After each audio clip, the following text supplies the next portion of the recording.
Muito bem, estamos de volta com Boa Noite Rio Branco, aqui na sua TV Rio Branco, canal 8.1. Mais uma vez, obrigado pela sua audiência. Muito obrigado a você que nos prestigia na nossa capital Rio Branco. Você também do interior, você de Bujari, de Quinari, de Porto Acre, de Capixaba, Praça de Caixa, Acrelândia, Sena Madureira, onde o nosso sinal chega diretamente pelo canal 8.1. Nos demais municípios acreanos, você nos prestigia pela NET HD TV, canal 15, e também pela internet, por meio do portal oriobranco.net, o portal oficial da sua TV Rio Branco. Agora, com o apoio do Supermercados Araújo, a melhor e maior rede de supermercados do Acre, e também da Rimalto Autopeças, peças e acessórios para o seu carro nacional importado, eu tenho o prazer de conversar com dois advogados. A começar pelo Dr. Márcio Danzicu. Ele é presidente da Comissão de Direito Tributário da OAB Acre, a Ordem dos Advogados do Brasil, Seccional Acre. Seja bem-vindo, doutor. Prazer recebê-lo aqui. Agradeço imensamente aí por nos receber. Hoje eu confesso uma alegria, uma satisfação enorme. A recíproca é verdadeira. O senhor faz parte dessa juventude que abraçou o direito como causa principal, né? Nós temos muitos advogados jovens aí, né? Certamente. Eu acredito que todos nesse mundo têm uma missão. E a minha missão, a minha causa é abraçada com o direito tributário. Que bom. Temos poucos aqui na nossa região, né? Sim, infelizmente, a matéria tributária, por haver essa cultura de pensarmos em que ela não está no nosso dia a dia, acaba afastando o interesse de muita gente. Mas isso está mudando. O exemplo de hoje, o exemplo que nós podemos ter foi o evento de hoje em que nós tivemos o auditório da OAB lotada para prestigiar a palestra do nosso amigo aqui, João Carlos, e do Dr. Malheiros também, que o Conselheiro do Tribunal de Contas. Exatamente, que nos presenteou com conhecimento assim, já esperado. Legal. Da pessoa que ele é. Muito bem. Então, completando aqui o quadro de entrevistados, eu converso também com o palestrante de hoje, o doutor João Carlos, que é do Recife, Pernambuco, veio aqui, palestrou, proferiu uma palestra sobre reforma tributária. Seja bem-vindo também. Muito obrigado, agradeço o convite.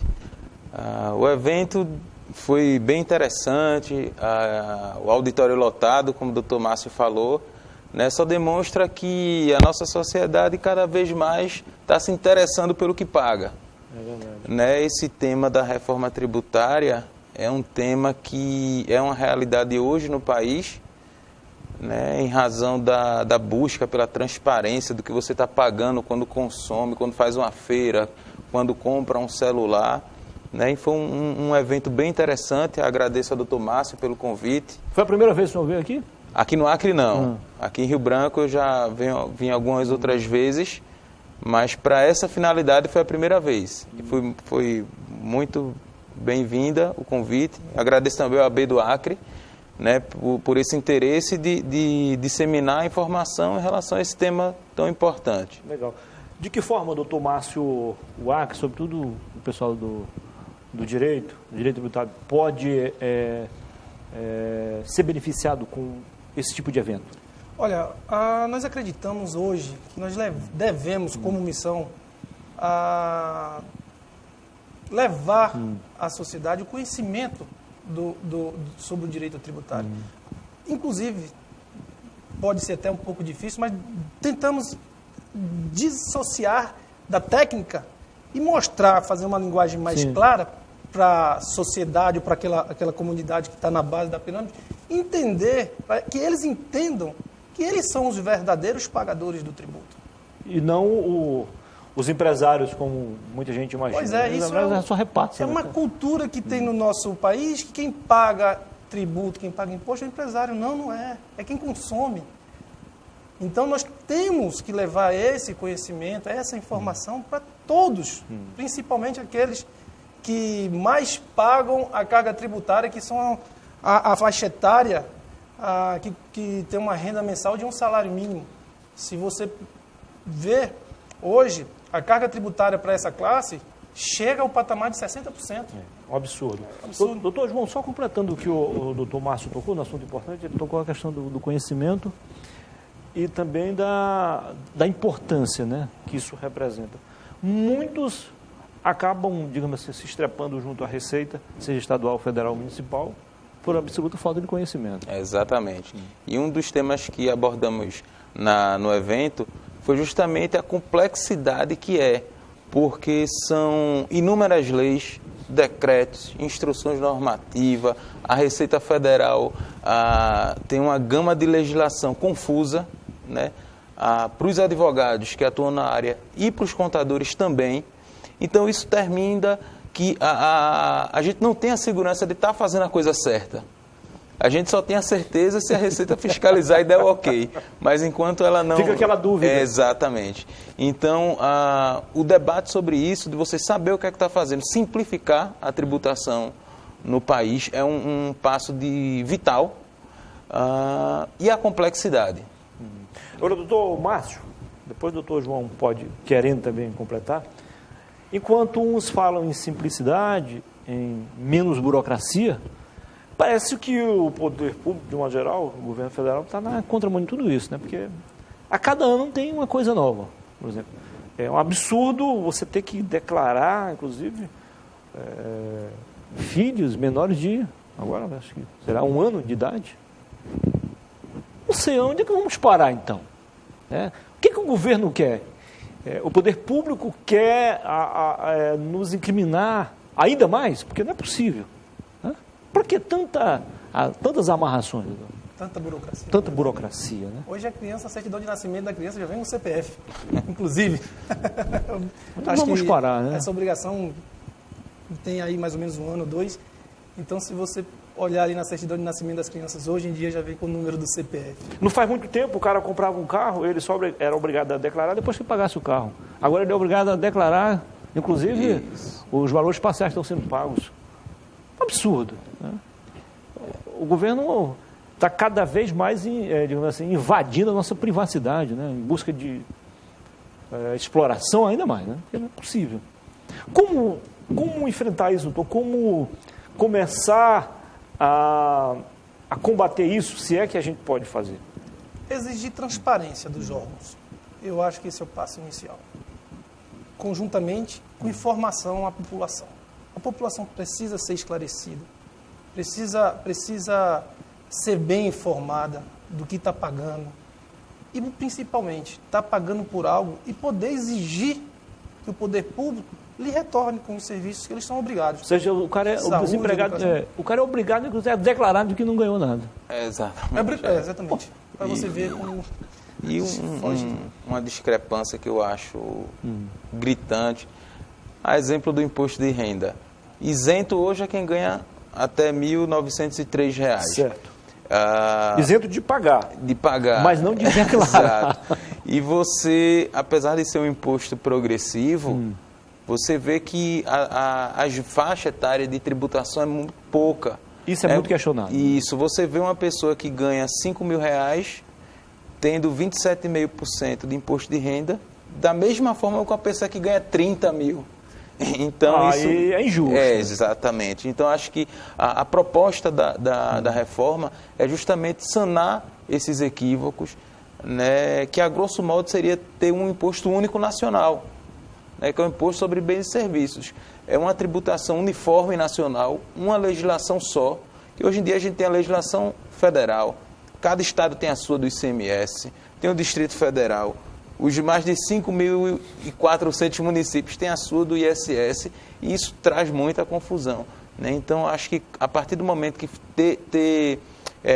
o governo ter a sensibilidade de discutir isso com a população e aprovar essa simplicidade, obviamente que vai ter que ter a natureza arrecadatória, porque o governo tem os gastos dele que é em prol da população, né? Com saúde, mas tem que ser uma coisa que seja mais justa, neutra, seja menos regressiva para a classe mais pobre e que ela de fato usufrua e pague na medida que receba, né, nas condições que aufira a renda.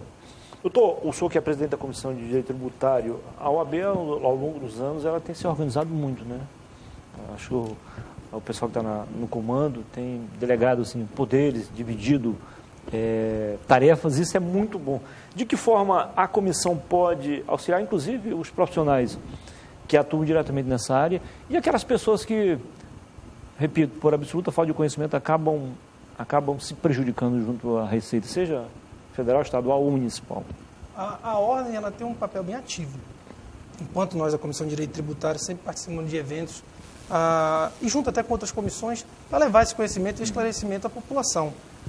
Temos alguns projetos, como o curso de iniciação à advocacia tributária, onde, de fato, em 2 ou 3 dias, nós tentamos ali mostrar de forma bem singela o dia a dia da advocacia no direito tributário. E aí eu estou falando para advogados, estudantes, e também temos esses outros projetos que eu acabei de citar, de levar o conhecimento à população, que eu acho, no meu ponto de vista, é o principal. Legal. Porque a partir do momento que você tem conhecimento, você pode exigir os seus direitos.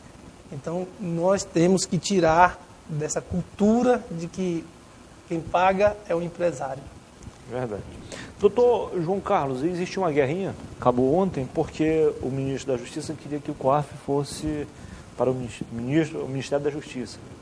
Mas ele acabou ficando no Ministério da Economia.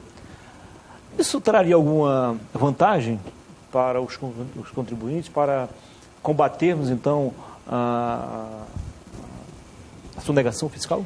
Olha, o COAF ele já tem uma atuação muito forte.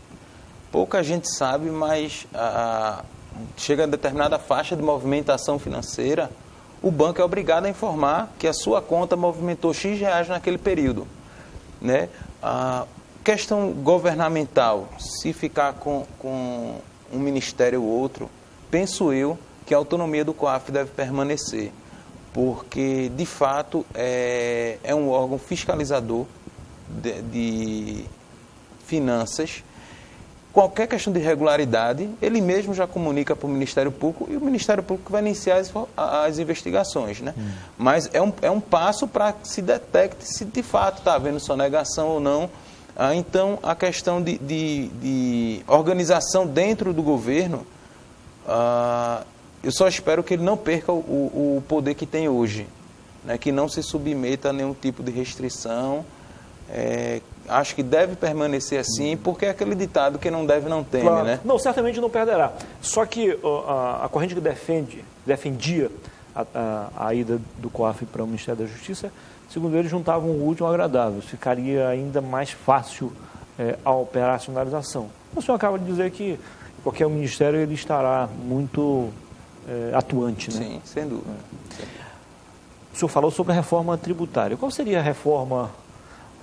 Tem um velho ditado que diz o seguinte: se o ideal não é possível, o possível passa a ser ideal. Exato. Já que a reforma que a gente sonha não é possível, qual seria, então, a ideal no momento? A proposta que está tramitando hoje no Congresso, inclusive ontem foi aprovada na Câmara de Constituição e Justiça, é uma boa proposta, que resumidamente é transformar 5 tributos, o PIS, a COFINS, a contribuição social, o ICMS e o ISS em um só. Que é esses são os impostos mais comuns. Isso, né? São os mais vilãos. Né? São tributações de fato complexas, esparsas, não é concentrada. E a proposta é unificar tudo em um só e tributar só o consumo com um imposto que é do tipo de valor agregado. O que você vai, de fato, pagar um imposto sobre a agregação do valor que ele teve. Tributa todas as etapas, mas sempre não acumulativo, né? Que é o custo que você pagou quando adquiriu o produto, você abater na sua venda. Né? Isso traria uma simplicidade bem maior, menos complexidade, até para os contadores, que são infinitas obrigações acessórias que eles preenchem. O Banco Mundial, há pouco tempo, fez um estudo que o Brasil hoje ele gasta uma média, uma empresa padrão, 2.800 horas por ano para pagar tributo. Tanto pagar quanto as declarações. É muita coisa.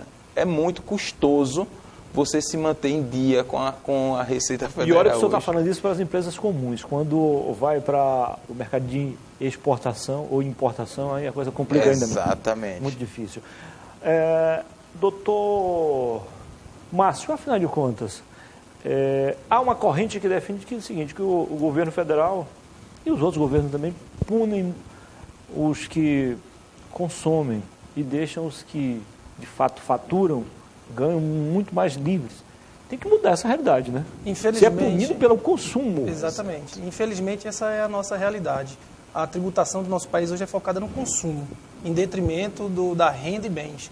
Quando o país hoje mais desenvolvido, país de primeiro mundo, eles focam a tributação justamente na renda e bens da população.